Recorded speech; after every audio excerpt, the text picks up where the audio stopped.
اعوذ باللہ من الشیطان الرجیم، بسم اللہ الرحمن الرحیم، الحمد للہ رب العالمین والصلاة والسلام علی سید الانبیاء والمرسلین وآلہ طیبین طاہرین الذین اذہب اللہ عنہم الرجس وطہرہم تطہیرا۔ اللہم صلی علی اما بعد فقد قال اللہ تبارک وتعالی فی کتابہ المجید وفرقانہ الحمید وقولہ الحق۔ بسم اللہ الرحمن الرحیم، یا ایہا الذین آمنوا کتب علیکم الصیام کما کتب علی الذین من قبلکم لعلکم تتقون ایاما معدودات فمن کان منکم مریضا او علی سفر فعدۃ من ایام اخر۔ صلوات ور محمد وآل محمد۔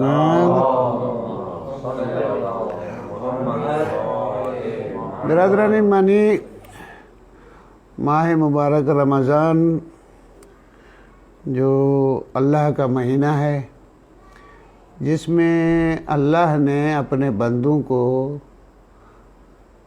ضیافت کے لیے بلایا ہوا ہے، جس میں آپ لوگ اللہ کے مہمان ہیں،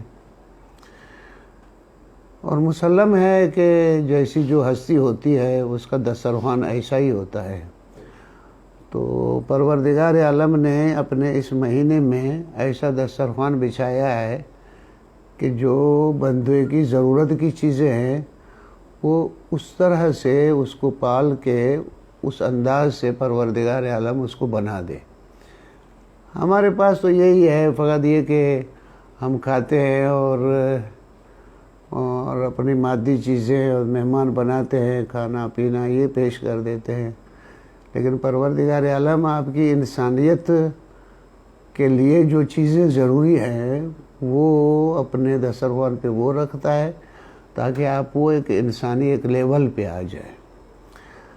تو میں نے آیت جو پڑھی اور کل میں نے عرض کیا تھا کہ یہ آیتیں ہم ہر روز پڑھتے رہتے ہیں اور سنتے بھی رہتے ہیں، ائمہ کے نام بھی ہر روز سنتے ہیں، خدا کے نام بھی سنتے ہیں، نعرے بھی ہر روز لگاتے ہیں، عبادتوں کے نام بھی ہر روز سنتے ہیں۔ یہ قرآن کی آیتیں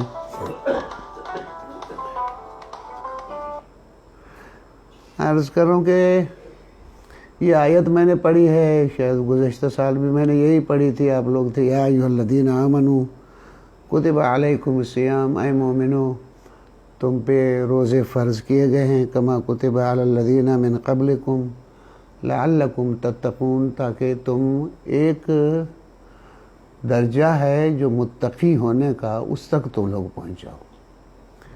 تو میں نے عرض کیا تھا کہ عموماً تقویٰ کی معنی مثلا اتقوا اللہ، تقویٰ اختیار کرو، اللہ سے ڈرو، عموماً اس انداز سے منع کرتے ہیں، لیکن میں نے کل ہی عرض کیا تھا کہ خدا ایسی ہستی نہیں ہے جس سے ڈرا جائے، بلکہ خدا ایک بہت پیاری ہستی ہے، وہ تم کو پسند کرتا ہے، تم کو بھی اسی کو ہی پسند کرنا چاہیے۔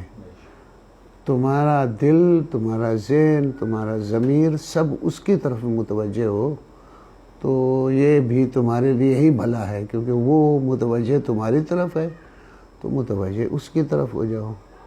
تو لعلکم تتقون، تاکہ تم عرض کر رہا ہوں اس درجہ تقویٰ پہ پہنچ جاؤ۔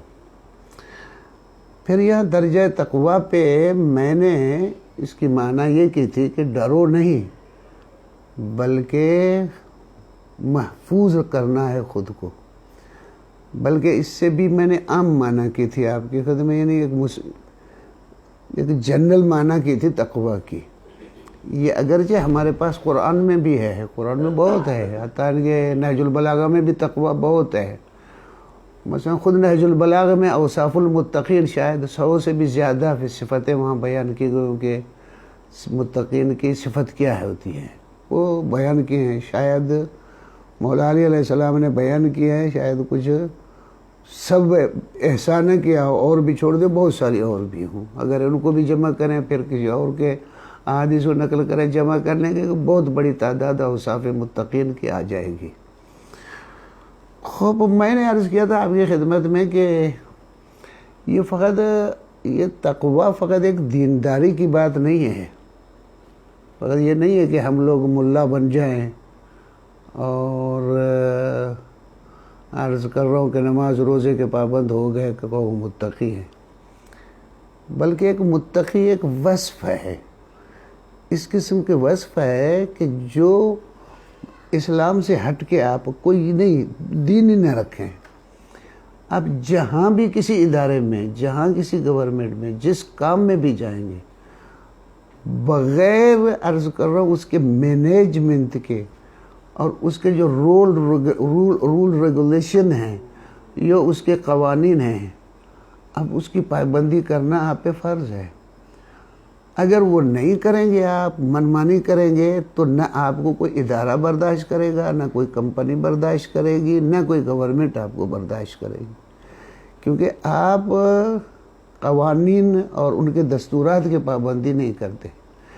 اسی طرح سے اگر آپ کے پاس دین نہیں ہے، کوئی مسلمان بھی نہیں ہو، لیکن کچھ تو اصول تو بناؤ گے زندگی کے، ان اصولوں کے مطابق اپنی زندگی تو گزارو گے، اور خود تمہارا ضمیر بھی کہے گا کہ ان اصولوں سے ہٹ کے اگر میں چلا گیا تو میرے پاس عرض کر رہا ہوں کہ ایک بے اصولہ آدمی ہو جاؤں گا، منمانی کرنے والا آدمی ہو جاؤں گا، یا دوسرے لفظوں میں آپ کرپٹ آدمی ہو جاؤں گا۔ یعنی متقی مثلا ایک چھوٹی سی دکان سے بھی لے لیں آپ، اس دکان میں بھی اگر چند ملازم ہیں، اس دکان کے بھی جو قوانین ہیں اس کی جو رعایت نہیں کرتا، منمانی کرتا ہے، حتیٰ خرید فروخت میں، بیچنے میں، قیمت میں جو کچھ معین ہے ادھر ادھر سے گڑبڑ کرتا ہے، وہ ادھر سے کرپشن شروع ہو جاتی ہے۔ جب یہ کرپشن شروع ہو جاتی ہے تو پھر انسان جو ہے عرض کر رہا ہوں کہ میں کہتا ہوں پھر متقی نہیں رہتا، پھر ہر جگہ پہ ہے۔ اب یہ فقط دینداری کے لیے نہیں ہے، یہاں بھی ہے ہمارے پاس، تو پھر یہی متقی کی معنی بن جاتی ہے۔ متقی کی معنی یہ ہے کہ جو رول ہے، جو عرض کر رہا ہوں آپ دساتیر ہے، جو آپ کا فرض ہے اسی کے مطابق آپ عمل کریں اور عرض کرو اپنی منمانیاں نہیں چلائیں، کرپٹ نہ بنیں، پھر یہ ایک درجہ ہے متقی کا، آپ متقی بن جائیں۔ تو پروردگار عالم بھی ہم سے یہی چاہتا ہے کہ ہم ایک رابطہ الہی میں آ جائیں، اور اس کے بعد ایک قسم کا آدمی جس کو متقی، یا ابھی میں اضافہ کر کے بولتا ہوں جس کے پاس تقوی الہی ہو، یعنی جس کے پاس رول، جس کے پاس دساتیر الہی ہو، خود کو اس کا پابند بنا لے، یہ ہے متقی۔ توجہ نہیں ہے۔ اب ایک مصیبت یہ ہوتی ہے ہمارے پاس، یہ کہیں بھی نہیں ہے ہمارے پاس اسلام میں، جب بھی کوئی حکم آتا ہے ہم اس کا بیڑا غرق کر کے رکھ دیتے ہیں، یعنی جو پروردگار عالم ہم سے کیا چاہتا ہے ادھر سے، مثلا آپ کو دیکھ لیں، آپ کے پاس جج کے پاس کبھی معاف کرنے کا بھی اختیار ہے؟ بھی ہے۔ آیا اس معاف کرنے کا مطلب یہ ہے کہ جتنے جرم چاہے وہ ہم کریں، جتنے کہیں کہ ارے بھائی وہ شہزاد یار ادھر روکو بچوں کو، تم یار آپ سمجھتے نہیں ہیں، ہاں تو کیا ہوا؟ عرض کروں آپ کی خدمت میں کہ میں پتہ نہیں کیا بات کر رہا تھا آپ کی خدمت میں، ہاں جج کو اختیار ہے معاف کرنا۔ کیا اب ہر ایک مجرم یہ کہے کہ کیونکہ جج معاف کرتا ہے، ہمارے آئین میں صدر کو معاف کرنے کا اختیار ہے، تو میں جو چاہوں گناہ کروں؟ لیکن ہمارے پاس ادھر سے خدا کا غفور ہے، توجہ نہیں، تو خدا معاف کر دے گا۔ اب اتنے گناہ کرو کہ خدا معاف کر دے گا۔ ایک شاعر ہے، اس نے شعر کہے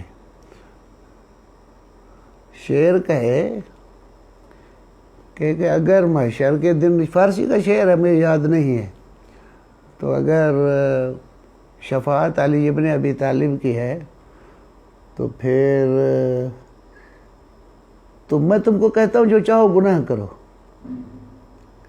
شاعر نے کہا خواب میں مولا علی علیہ السلام کو آیا تو اس نے دوسرا مصرع اس کا بدلا، اگر یہ حساب کتاب کے وقت علی بیٹھے ہوئے ہیں تو یہ تم کو معلوم ہو جب وہ ہوں گے تو حیا کرو، گناہ نہیں کرو. یہ ہم پسند بدلتے ہیں ہم. اب علی ہوگا تو ہم کو کیا پرواہ ہے. یعنی دوسرے لفظوں میں علی کو ایک وڈیرا بنا دیتے ہیں. علی کو ایک الہی شخصیت سے ہٹا کے ایک وڈیرا بنا دیتے ہیں. ابھی ہمارے مجرمین کیا کرتے ہیں؟ مجرم بنتے ہیں، پولیس آگے بڑھتی ہے، وڈیرے کا فون آ جاتا ہے، پولیس بڑھتی نہیں. پولیس نہیں کرتی ہے کیونکہ وڈیرے کا فون ہے. اب ہمارے پاس بھی علی ایک وڈیرا ہے، اللہ حساب کتاب کرنا چاہتا ہے، علی کا فون آ گیا، اللہ چپ ہو گیا. یعنی اللہ کی بھی حیثیت گئی، علی کی بھی حیثیت گئی. ہمارے پاس یہ حال. ادھر سے کوئی چیز آتی ہے اس کا بیڑا غرق نہیں کرے تب تک ہمارے پاس کوئی کام ہی نہیں ہے. یہ ہمارے پاس، دوسرے لفظوں میں یہ کہہ دوں کہ ہمارے پاس یہ اسلامی فکر نہیں ہے. ناراض تو میری باتوں سے نہیں ہو رہے ہیں، پتہ نہیں آپ نہیں ہو رہے ہوں تو سننے والے بھی شاید ناراض ہو رہے ہوں. میں ایک بات آپ سے عرض کر رہا ہوں آپ کی خدمت میں. ہمارے پاس ایک اصطلاح ہے فلاحی کام. آپ کے پاس ایک فلاحی کام ہے. آپ تو فلاحی کام کو اچھا جانتے ہیں یا نہیں جانتے؟ اچھا جانتے ہیں. اچھا، اب آ جائیں. فلاح تو میں نے چھٹکارے کے ہے. اب آپ کی معنی کیا کرتے ہیں؟ میں اس کو نہیں، چھٹکارے کے لیے ہے. اب آ جائیں، مثلا یہ میرا جسم ہے، اس جسم میں میرے بازو بھی ہے، آنکھ بھی ہے، سر بھی ہے، سینہ بھی ہے، کمر بھی ہے، ٹانگیں بھی ہیں. میں شکم مادر میں تھا تب یہ میرے بازو بنے تھے، یہ میرا سر بھی بنا تھا، یہ میری آنکھیں بھی بنی تھی، یہ میرا منہ زبان بھی وہی بنی تھی، یہ میرے کمر، میرا پیٹ، میرا سینہ سب وہیں بنا تھا، میری ٹانگیں وہاں بنی تھی. جب میں متولد ہوا تو یہ پورا میرا جسم جو ہے وہ کس طرح گروتھ کرتا رہا، کس طرح بڑھتا رہا.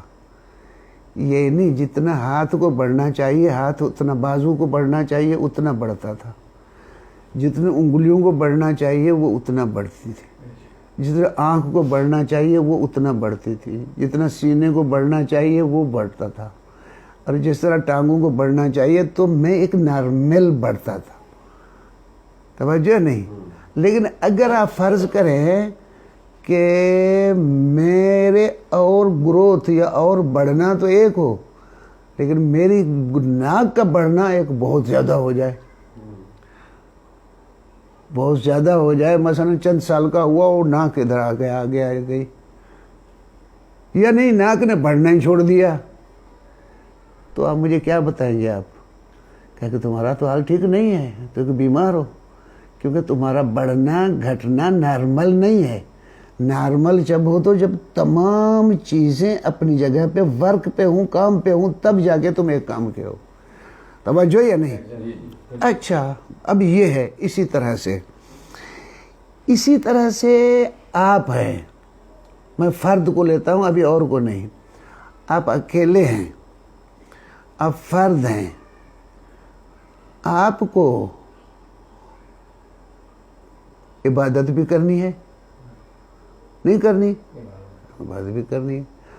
پڑوسی کی ہمدردی بھی کرنی ہے. اپنے عرض کر رہا ہوں کہ ہم جیسے انسان جو ہے ان کی حمایت بھی کرنی ہے، وہ بھی کرنی ہے. سب کرنا ہے، نہیں کرنا ہے. اور جتنے بھی کام ہیں آپ چلتے رہیں. آپ ایک لسٹ بنا لیں. بہت اچھی لسٹ جو ہے ہماری کتب فقہ میں بنی ہوئی ہے. ایک باب اس کا ہے، ایک باب اس کا ہے، اس باب اس کا ہے، اس کا باب مسترف. اسی طرح سے آپ کی زندگیاں ہیں. ایک کمائی کی زندگی ہے، اقتصادی زندگی ہے، معاشی زندگی ہے، سیاسی زندگی ہے، روابطی زندگی ہے، خدماتی زندگی ہے. یہ تمام چیزوں کو آپ کو بیلنس کر کے چلنا پڑے گا. آپ کی ایک زندگی بیلنس تب ہوگی. لیکن اگر آپ ان کو بیلنس نہیں کریں گے تو اگر ایک چیز کی طرف بڑھ ہو جائے گا تو آپ بیمار ہو جائیں گے. مثلاً آپ فقط نمازوں پہ زور دے دیں، فقط نمازوں پہ زور دے دیں، ہمسائے بھوک مر رہے ہیں ان کا تمہیں پرواہ ہی نہیں ہے۔ مجھے یاد ہے کہیں میں نے قصہ پڑھا تھا نجف کا، وہ ایک شاگرد تھا مولوی صاحب کے، مولوی صاحبوں کے طرف بھی عجیب و غریب قصے بیان ہوتے ہیں، مجھے نام یاد نہیں ہے، میں نے قصہ پڑھا ہے۔ یہ گیا اپنے استاد کے پاس، اور استاد نے اس کو دیکھ کے کہا کہ بندے خدا تم رات سوئے کیسے تھے؟ کہا کہ بلا کیوں؟ کہا کہ تمہارے پڑوس میں بیوہ خاتون بچوں کے ساتھ بھوکی تھی اور تم سو گئے۔ اچھا ان کو کیسے پتا چلا؟ اب یہ نہیں لکھا ہوا اس میں، یہ اس کو پتا چلا۔ اب تو اس نے کہا کہ بلا خدا کی قسم مجھے پتا نہیں تھا۔ اب استاد کا جواب سنیے کہ اگر تمہیں پتا ہوتا سو جاتے تو تم یہودی تھے، لیکن ابھی تو ہو اتنا جو تمہیں پتا نہیں تھا سوئے ہو، اب جاؤ کفارہ ادا کرو، پہنچو اس پہ، جاؤ اس کی خدمت کرو۔ تو پھر گیا ادھر گیا کہ مافیا یہ وہ خدمت کی ادھر۔ مقصد یہ عرض کر رہا ہوں کہ ہماری زندگی بیلنس نہیں تھی۔ اول ہم جس طرح سے ہمارا معاشرہ بنا ہوا ہے نا، جس طرح اب نوکری بھی ایسی چاہتے ہیں جہاں کام نہ ہو مال ہو، اسی طرح ہم دین میں بھی ایسے ہوتے، کام نہ ہو مال ہو، کام نہ ہو بہشت ہو، کام نہ ہو جو کہو جو کچھ میں کہہ رہا ہوں سب کچھ ہو۔ تو یعنی اس قسم کی ذہنیت آ کے بنی ہے۔ اچھا اب ہمارے پاس ایک عیدی گزرا ہے، عیدی نے کچھ خدماتیں کی، لیکن وہ ایک لائن میں تھا، وہ بیلنس آدمی نہیں تھا۔ افضل اچھا کام کیا ہے، پھر نے کہا تو برا کام کیا ہے، لیکن وہ ایک ہی سمت میں تھا۔ لیکن آدمی وہ ہے بیلنس جو جتنے شعبے ہیں انسانیت کی بھلائی کے لیے سب کو بیلنس طریقے سے لے کے چلے بڑے آگے، تب ہے توجہ نہیں، تب ہے بیلنس آدمی، ورنہ ان بیلنس آدمی ہے۔ اب مثلا بعض مولوی لوگ مثلا آ جاتے ہیں تبلیغ پہ، وہ تو بھی اچھی چیز ہے، لیکن اگر تمام چیزوں کو بھلا دیں تو پھر تو نہیں ہوتا ہے۔ مثلا آپ امامی آرگنائزیشن ہے، آپ لوگوں کا درس کا نشہ ہے، اور درس کے علاوہ دوسری چیز میں آپ لوگوں کو نشہ ہی نہیں آتا۔ اب یہ ہے نشہ تم لوگوں کو، اور کوئی نشہ ہی نہیں تمہارے پاس، جس وقت کو درس کہو، جس وقت کو درس کہو۔ اور یہ اپنے رپورٹوں میں بھی آپ لوگ بولتے ہو کہ درس کتنے درس کتنے درس کتنے۔ آپ مثلا حیدرآباد ریجن کے ہو، حیدرآباد ریجن کے ہو تو آپ کی ریجن میں کتنے اضلاع ہیں؟ پتہ نہیں آپ کو؟ 6 ہیں، الحمدللہ پتہ ہے 6 اضلاع ہیں۔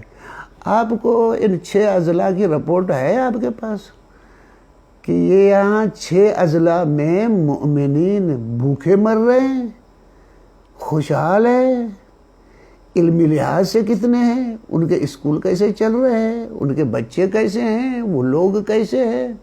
آپ نے 6 اضلاع کی رپورٹ بنائی یا قدم کا مولا علی سے بیٹھ کے اپنے گھر بیٹھ کے آ کے درس سن کے رپورٹ بنا لی کہ بس ہم نے یہ درس کر لیا، یہاں تک بنا لیا؟ ناراض تو نہیں ہو رہے نا؟ میں ابھی ایک مسئلہ ہے۔ اب آئیے ذرا میں ایک بات بتاتا ہوں آپ کو خدمت میں۔ پیغمبر کا فرمان ہے، اب لوگ کیوں نہیں سنتے ان باتوں کو؟ پیغمبر فرماتے ہیں طلب العلم فریضۃ علی کل مسلم، علم کا طلب کرنا ہر مسلمان پہ فرض ہے۔ یا دوسری آدمی میں اطلب العلم من المہد الی اللحد، گہوارے سے قبر تک علم کو حاصل کرو۔ ہمارے علماء بزرگان میں سے شیخ مرتضی انصاری رحمۃ اللہ علیہ گزرے ہیں، وہ حالت احتضار میں تھے۔ حالت احتضار کو ہم کہتے ہیں سکرات، آپ لوگ کیا بولتے ہو؟ جب جانکنی فارسی ہے، وہ جانکنی کے آخری عالم میں تھے، تو علماء ان کے ساتھ آئے تو انہوں نے ایک مسئلہ چھیڑ دیا، بحث شروع کر دی تو انہوں نے کہا قبلہ ابھی آپ کا تو آخری ٹائم ہے، ابھی آپ بحث کیوں کر رہے ہیں؟ تو شیخ مرتضیٰ انصاری جواب دیتے ہیں کہ یہ مسئلہ سمجھ کے مروں تو اچھا ہے یا بغیر سمجھے مروں اچھا ہے؟ یہ نہیں ہے سبحان اللہ ہم کرتے ہیں، لیکن ہم اس طرف توجہ نہیں کرتے یہاں، ہم نہیں کرتے اس بات کی طرف. اطلب العلم من المہد الی اللحد، علم کو حاصل کرو کہاں سے؟ کیسے؟ ماں کی گود سے قبر. ماں کی گود نہیں، مہد ہے، جھولا ہے، جھولے سے قبر تک ہے. توجہ نہیں، اگرچہ ایک وقت بیان کیا ہے، ورنہ مہد میں بچہ کیا پڑھے گا؟ بہرحال وہاں بھی کوئی تربیتی چیزیں ہیں، یہ بحث الگ ہے. میں اس کی طرف توجہ ہوں. اطلب العلم ولو کان بالصین. مولا علی علیہ السلام کے اشعار میں قوم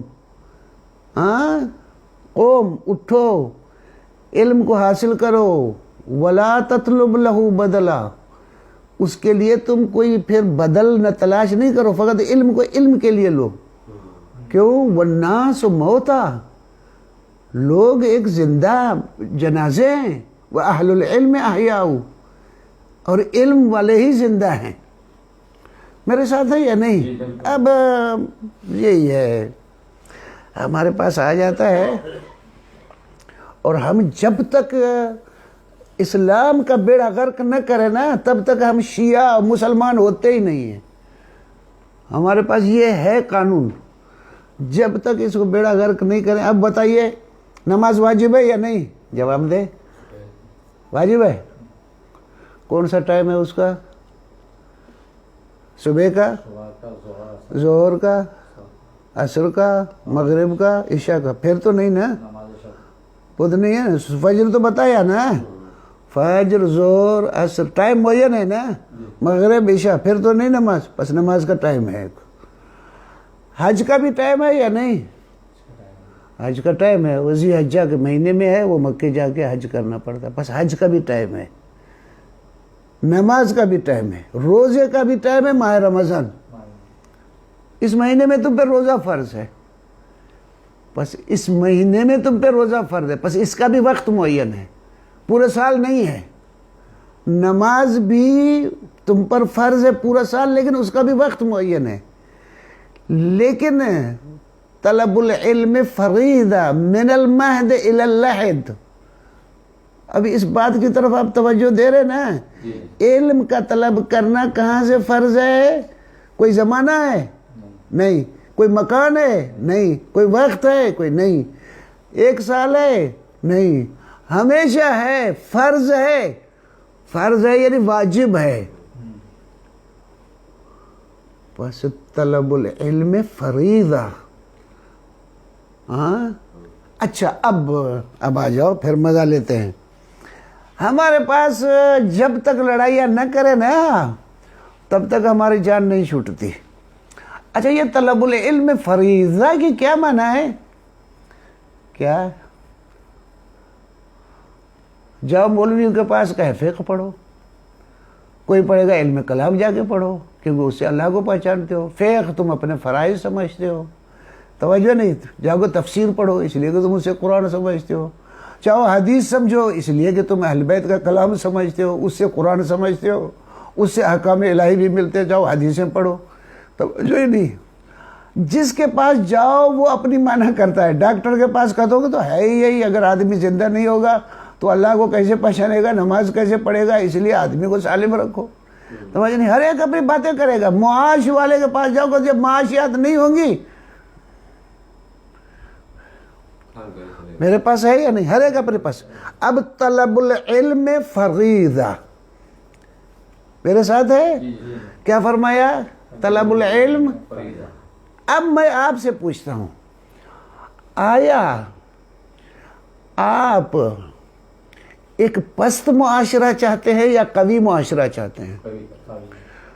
آپ معاشرہ ایسا بنانا چاہتے ہیں جو قوی ہو یا ذلیل ہو؟ جواب نہیں دے رہے آپ.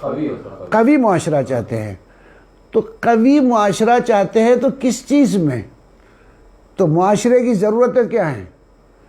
تو معاشرے کی ضرورتیں معاشیات بھی ہے، اقتصاد بھی ہے، سیاست بھی ہے، طب بھی ہے، انجینئرنگ بھی ہے، فقہ بھی ہے، اصول بھی ہے، کلام بھی ہے، سب ہے۔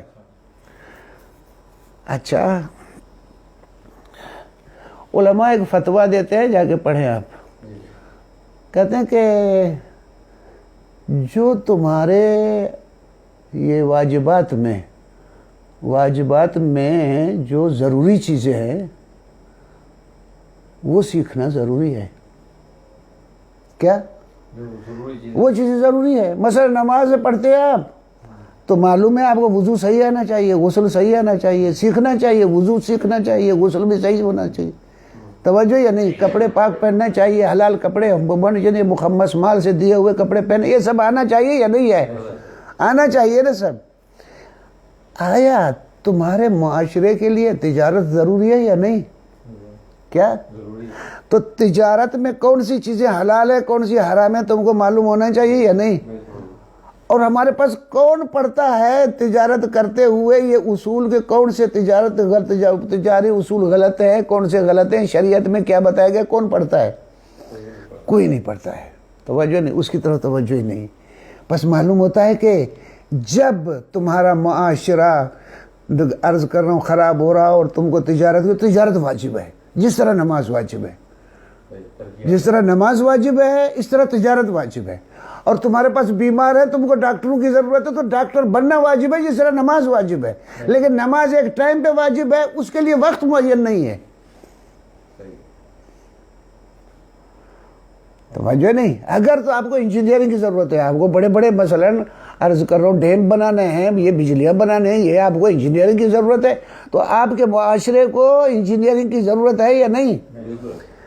ضرورت ہے، توجہ نہیں۔ پھر انجینئر واجب ہے، پھر انجینئرنگ واجب ہے، بس فقہ فقط واجب نہیں ہے، اصول بھی واجب ہے، فقہ بھی واجب ہے، حدیث بھی واجب ہے، ہسٹری بھی واجب ہے، تجارت بھی واجب ہے، طب بھی واجب ہے، اب میں جو گن نہیں سکتا، سیاست بھی واجب ہے، اقتصاد بھی واجب ہے، طب بھی واجب ہے، اور ان کے اصول جاننا بھی واجب ہے۔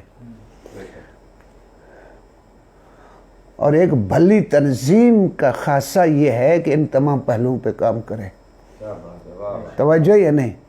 اگر بھلی تنظیم نہیں ہے، فقط ایسی رپورٹیں جس طرح بناتے ہو اس طرح سے، تو بھلی تنظیم نہیں کہلا سکتے آپ۔ تو بھلی تنظیموں کو عرض کر رہا ہوں کہ آپ کے پاس جو ریجن بنا ہوا ہے، اس ریجن کی رپورٹ آپ کے پاس ہونی چاہیے۔ اگر آپ بے خبر ہیں تو بہت ظلم کر رہے ہیں آپ اس پہ۔ ہاں، ہمارے علماء میں سے ایک سید شرف الدین الموسوی گزرے ہیں رحمت اللہ علیہ، لبنان میں، انہیں بڑی کتابیں لکھی ہیں، مدرسے تھے ان کی، کتابیں تھیں، تو انہوں نے ایک حالت دیکھی کہ جتنے حمال ہیں، جتنے حمالی کے کام کر رہے ہیں، جتنے مزدور ہیں یا جتنے چپراسی ہیں، وہ سب مومنین ہیں، افسر دوسرے ہیں، وہ عیسائی افسر بنا ہوا ہے، وہ بڑا بڑا افسر بنا ہوا ہے۔ اس نے کہا یہ تو پھر یہ کیا مدرسوں کا کیا کام بنے گا؟ ہاں، اس نے جا کے ایسے پھر وہ معاشرے میں گھس گئے، وہاں جا کے اسکول بنانے لگے، وہاں جا کے کالج بنانا شروع کیے، وہاں جا کے معاشرے کو، تب جا کے کوئی انجینئر کو، ڈاکٹر کو جا کے بڑے ترقی ہوئی، توجہ ہے۔ یہ شرف الدین موسوی کا پہلے کمال تھا، وہ یہ بات اب حسن نصر اللہ ابھی آیا، وہ ان ترقیوں سے کام لے رہا ہے۔ تو برادر مان، تو ہم کو اسلام کی روح کو سمجھ کے عزت اسلام کے لیے ہم کو کام کرنا چاہیے۔ تو ہمارے پاس روزہ لعلکم تتقون، کہ تم ایسے بن جاؤ کہ تم خود کو بھی سنبھال سکو اور اپنا تمہارا جو ہے ریجن کو سنبھالو، بلکہ انسانیت کو سنبھال دو، اس لیول پہ آ جاؤ۔ تو توجہ نہیں، یہ ہے عرض کرو ایک کمال۔ پر یہ فقط وہ متقی لوگ ہوتے ہیں، وہ اس قسم کے عرض کر رہا ہوں اس طرف توجہ دیتے ہیں۔ اب آپ جائیں گے پیغمبر کی زندگی پڑھیں گے، علی بن ابی طالب علیہ السلام کی زندگی کی طرف ملاحظہ فرمائیں گے، فقط یہ نہیں ہے کہ فقط یہ کہے کہ نماز پڑھو، فقط یہ نہیں ہے کہ فقط روزہ رکھو، یہ نہیں ہے کہ فقط یہ کام کرو دوسرا چھوڑ دو، اور جتنے بھی جو کسی کام میں ہیں، مثلا خیرات روٹی کھلانا کو بہت ایک کام کرتا ہے، برا ہے اچھا ہے؟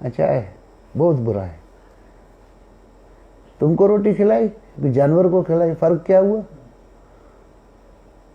وہ جانور بھی جاندار تھا، تم بھی جاندار تھے. تمہاری فکر انسان ہو، تمہاری فکر کو پرواز نہیں دی اس نے.